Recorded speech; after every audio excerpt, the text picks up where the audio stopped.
بسم اللہ الرحمن الرحیم یوٹیوب چینل انٹرسٹنگ سٹوری کے معزز ناظرین کو السلام علیکم ورحمۃ اللہ وبرکاتہ۔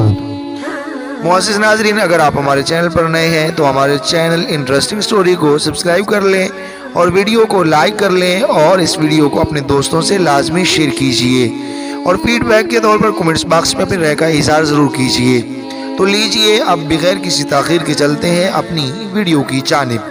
ناظرین، یقیناً یہ ایپیسوڈ آپ کے لیے بہت ہی دلچسپ ثابت ہونے والا ہے۔ اس کے اندر آپ دیکھیں گے کہ جب انسان درندگی پہ اتر آتا ہے تو پھر رشتوں کی کوئی اہمیت نہیں رہتی۔ یہی ہوگا اس ایپیسوڈ میں کہ پاشا کیسے اپنی ہوس کی خاطر اپنے استاد کبیر دادا تک کو قتل کر دیتا ہے۔ آپ دیکھیں گے یہ سب کچھ اس ایپیسوڈ میں۔ چلتے ہیں اپنی ویڈیو کی جانب۔ ناشتے کے برتن میز پر رکھتے ہوئے وہ کبیر دادا کے ساتھ جڑ کر بیٹھتے ہوئے بولی، ایک بات کرنا تھی۔ جی فرمائیں۔ اس کے انداز سے کبیر دادا سمجھ گیا تھا کہ وہ پھر کوئی الٹی سیدھی ہانکنے والی ہے۔ وہ آپ کا محافظ امتیاز ہے نا، اسے ساحل والے اڈے کا انچارج لگا دیں، اس کا گھر بھی وہاں قریب ہے۔ تو کبیر دادا کی ناراضگی بھری نظروں کو دیکھتے ہوئے اس نے فکرہ ادھورا چھوڑ دیا تھا۔ یہ تمہیں اس الو کے پٹھے نے کہا ہے؟ کبیر دادا کا لہجہ کافی تپا ہوا تھا۔ یہ ساروں نے تمہیں گینگ کا سردار سمجھ لیا ہے کیا؟ نہیں، ایسی کوئی بات نہیں ہے۔ تناوش نے صفائی دینا چاہی۔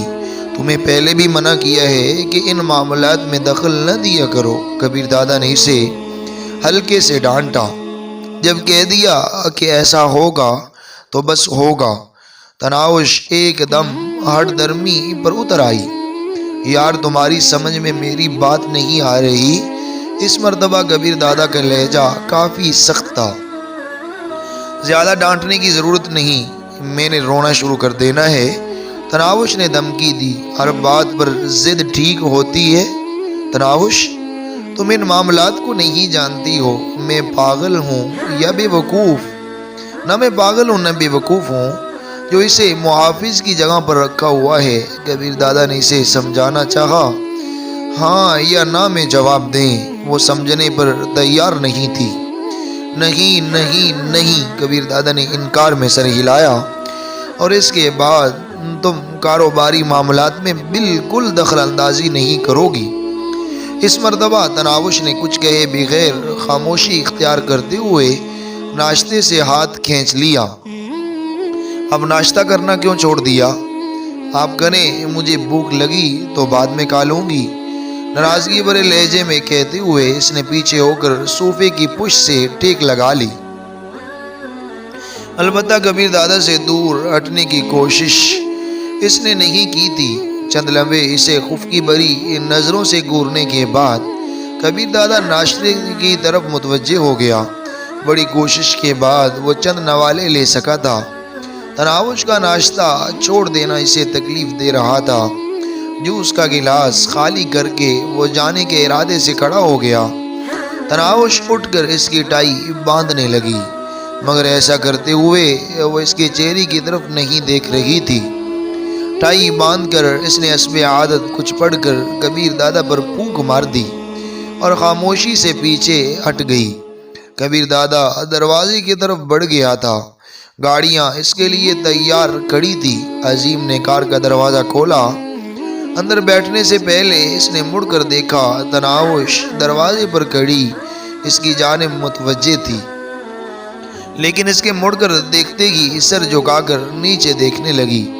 ایک لمحہ اسے گورنے کے بعد وہ عظیم کو امتیاز کو میرے پاس کمرے میں بھیجو کہہ کر واپس مڑ گیا۔ تناوش نے خاموشی سے ایک طرف ہو کر اسے رستہ دیا اور اس کے پیچھے چل پڑی۔ اس کے صوفے پر بیٹھتے ہی امتیاز اجازت مانگ کر اندر داخل ہوا۔ اس کے چہرے کی رنگت اڑی ہوئی تھی۔ اوئے گدھے، یہ کیا تم لوگوں نے میری بیگم سے الٹی سیدھی سفارشات کرانا شروع کر دی ہیں؟ دادا، وہ میں بکواس بند کرو یار۔ وہ اسے خاموش کراتا ہوا بولا، جاؤ، آج کا دن اڈا انچارج اسد سے سب کچھ سمجھ لو اور کل سے اپنی جگہ پر بھیج دینا۔ تم وہی مرو شکریہ دادا، وہ اس کا ادا کرو۔ کبیر دادا نے منہ بلائے بیٹھی تناوش کی طرف اشارہ کیا۔ امتیاز جلدی سے بولا شکریہ باجی۔ تناوش کے ہونٹوں پر مسکراہٹ نمودار ہوئی۔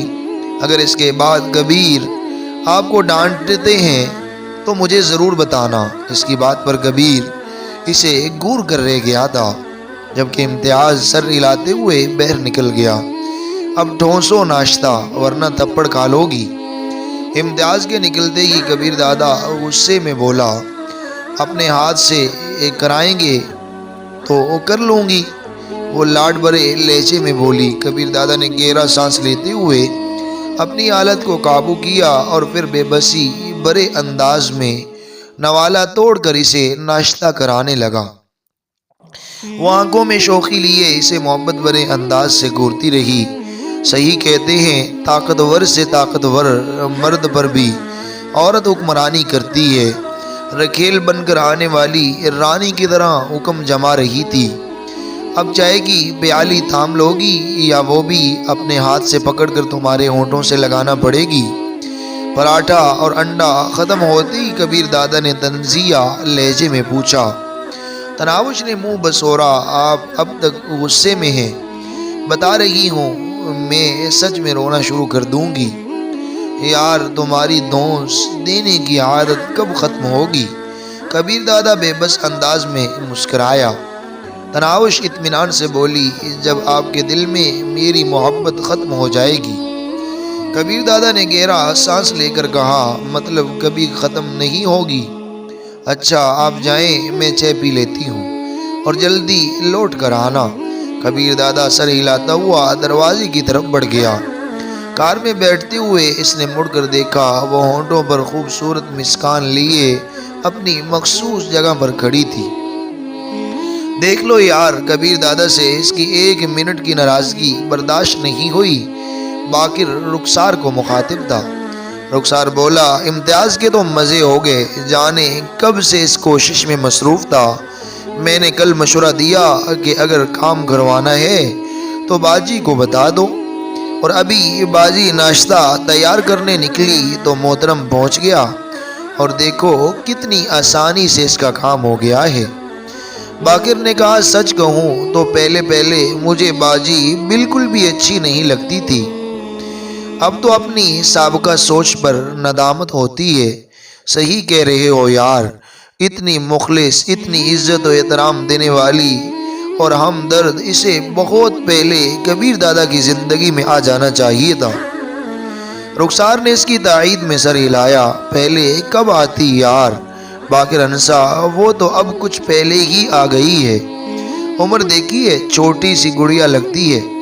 رخسار نے کہا چھوٹی ہے مگر سمجھدار بہت زیادہ ہے۔ یاد ہے جس دن آئی تھی، کبیر دادا نے اسے اپنے ساتھ کمرے تک لے جانا گوارا نہیں کیا تھا، حالانکہ پہلے دن کی دلہن تھی، اور اب اس کے لیے خود کار کا دروازہ کھول کر بٹھاتا ہے۔ بلکہ آج کی بات لے لو، جب پہلے کبیر دادا کو رخصت کرنے آئی تو صاف معلوم ہو رہا تھا کہ کبیر دادا سے خفا ہے، لیکن خفا ہونے کے باوجود اس نے نہ شور کا خیال رکھنا چھوڑا اور نہ اپنی روزمرہ ترقی۔ اگر خفا ہو کر کمرے میں بیٹھی رہتی تو شاید کبیر دادا واپس نہ مڑتا۔ ناراض رہ کر بھی اس شور پر اپنی توجہ نچھاور کرنے پر کبیر دادا کیسے بھاگ کر واپس گیا، اور اس نے اپنی بات منوا لی۔ یقیناً امتیاز کی وجہ سے وہ کبیر دادا سے ناراض تھی۔ باقر نے اندازہ لگایا، اس کے علاوہ کیا بات ہو سکتی ہے؟ رخسار نے اس کی تائید میں سر ہلا دیا تھا۔ رات کو کبیر دادا کے اس سینے پر سر درے وہ چاہت بھرے لہجے میں پوچھ رہی تھی، میرے لیے کیا قربان کر سکتے ہو تم جانتی ہو؟ کبیر دادا کا جواب حسب منشا تھا، کیا یہ سارا ٹھاٹ باٹ، یہ گاڑیاں، بنگلے، عیش و آرام کی زندگی، یہ سب کچھ چھوڑ سکتے ہو؟ وہ بے بسی بھرے لہجے میں بولا ہاں، مگر یہ زندگی ایک ایسا کمبل ہے جو چاہ کر بھی خود سے دور نہیں کر سکتا۔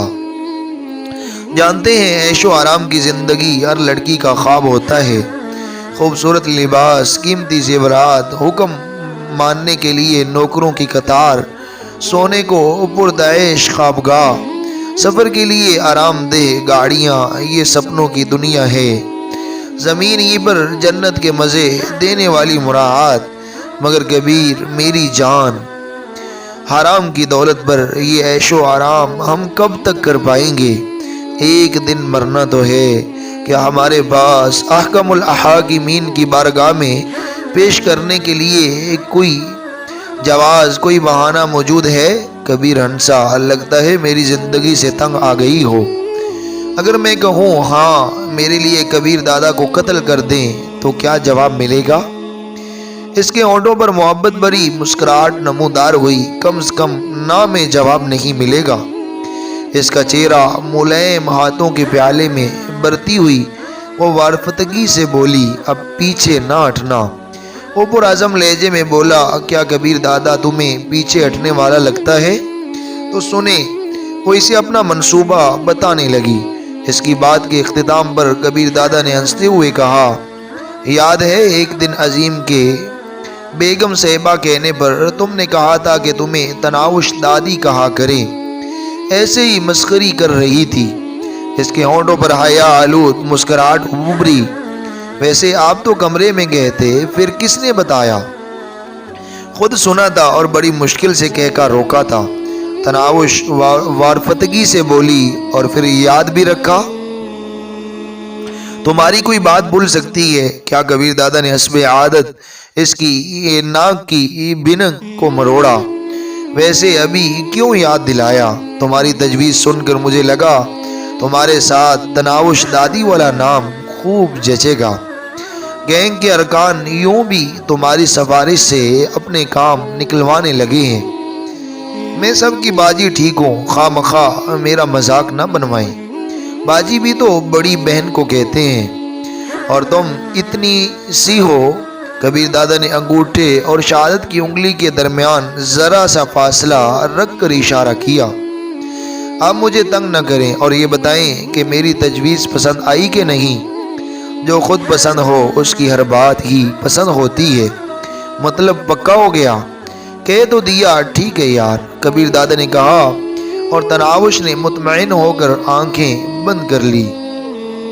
کبیر دادا کے خفیہ ٹھکانے پر تمام موجود تھے۔ اس نے پہلی بار تمام گینگز کے بڑوں کو اپنے پاس بلایا تھا۔ تمام کے بیٹھتے ہی کبیر دادا نے گفتگو کی ابتدا کی۔ پچھلے دنوں کچھ ناپسندیدہ اور برے واقعات کا سامنا رہا ہے۔ جو کچھ ہوا اس کے بارے تمام کو معلوم ہے۔ تفصیل دہرانا وقت کا ضیاع ہوگا۔ غلطی کس کی تھی، قصوروار کون تھا، ان سب باتوں کو ماضی کا قصہ سمجھیں۔ ہماری کامیابی اتفاق و اتحاد کے ساتھ رہنے میں ہے۔ تمام گینگز کو ان کا علاقہ بانٹا ہوا ہے اور ہر ایک کو اس عہد بندی کا لحاظ رکھتے ہوئے اپنا کام کرنا ہوگا۔ باقی شمشیر دادا کے زمانے میں تمام گینگز اپنی کمائی کا مخصوص حصہ شمشیر دادا کے حوالے کرتے تھے، جو شہاب قصوری کے اقتدار میں ختم ہو گیا تھا۔ میں بھی شہاب قصوری صاحب کی طرح آپ لوگوں سے کوئی حصہ طلب نہیں کروں گا، مگر ایک بات دھیان میں رہے کہ اس کے بعد اگر کسی نے کوئی سازش وغیرہ کی تو مجھ سے خیر کی امید نہ رکھے۔ کسی کو اگر کسی سے شکایت ہے تو مجھے بتائے، تمام مل بیٹھ کر اس مسئلے کا حل نکالیں گے۔ یقین مانے ہمارے آپس کے جھگڑے اور لڑائیاں ہمیں کمزور کر دیں گی۔ اب اگر کسی کو میری بات سے اختلاف ہے تو اپنا نقطہ نظر بیان کر سکتا ہے۔ کبیر دادا آپ کی باتیں بجا ہیں۔ پچھلے دنوں جو واقعات ہوئے انہیں زیر بحث لائے بغیر صرف ایک عرض کروں گا کہ بات بڑھانے میں زیادہ کردار آپ کا رہا ہے۔ ایک لڑکی گو میں اسے اپنی بہن سمجھتا ہوں، مگر اس کے لیے کسی کو قتل کرتے وقت کم سے کم صفائی کا موقع دینا چاہیے تھا۔ ایس پی نے اپنی کرنی کا پھل پایا ہے، لیکن پھانسی بے گناہ قتل ہوا ہے۔ اگر آپ اپنی بیوی کے لیے یوں جذباتی نہ ہوتے تو شاید بات اتنا آگے نہ بڑھتی۔ پاشا کی بات نے تمام کو شدر کر دیا تھا۔ کوئی سوچ بھی نہیں سکتا تھا کہ وہ کبیر دادا کو اس طرح مطعون بھی کر سکتا ہے۔ کبیر دادا اسے ڈانٹتے ہوئے بولا، اوے گدھے، جب کہہ دیا کہ ماضی کو نہ کرے دو تو پھر ایسی بکواس کا مقصد؟ پاشا احتجاج کرتے ہوئے بولا، کبیر دادا، میں ایک گینگ کا بڑا ہوں، آپ کسی بیٹھک میں مجھے یوں مخاطب نہیں کر سکتے۔ باقی آپ کا یہ کہنا کہ ماضی کو نہ کریدا جائے تو گستاخی معاف، ماضی کی غلطیوں ہی سے آدمی سیکھتا ہے۔ نوشاد افریدی اور اخلاق حسین نے غلطی کی اور جرمانہ ادا کیا۔ آپ نے غلطی کی، اس کا کیا؟ اگر آپ شمشیر دادا کی طرح کے بڑے نہیں ہیں تو جواب دیتا ہوں جواب۔ کبیر دادا کرسی سے اٹھ کر جارحانہ انداز میں اس کی طرف بڑھا اور اسے گریبان سے پکڑ کر اٹھاتے ہوئے اس کے چہرے پر تھپڑ رسید کرنا چاہا۔ پاشا نے فوراً اس کی کلائی تھام لی تھی۔ کبیر دادا نے ایک جھٹکے سے اپنا ہاتھ چھڑاتے ہوئے اسے پیچھے کی طرف دھکا دیا۔ بیٹھک برخاست کی جاتی ہے کہہ کر وہ لمبے قدم رکھتا ہوا باہر نکل گیا۔ ناظرین، یہ تھی وہ چپکلس جس کے بعد پاشا اور کبیر دادا کے درمیان اب دوریاں پیدا ہوں گی، اور پھر ایک وقت آئے گا آپ دیکھیں گے کہ کبیر دادا کو پاشا قتل کر کے اور پھر کیسے اپنے مقصد میں تناوش کو استعمال کرتا ہے۔ آگے کیا ہوتا ہے آپ کو محسوس ہو گیا ہوگا کہ آگے چل کے یہ ناول اور زیادہ انٹرسٹ ہونے والا ہے۔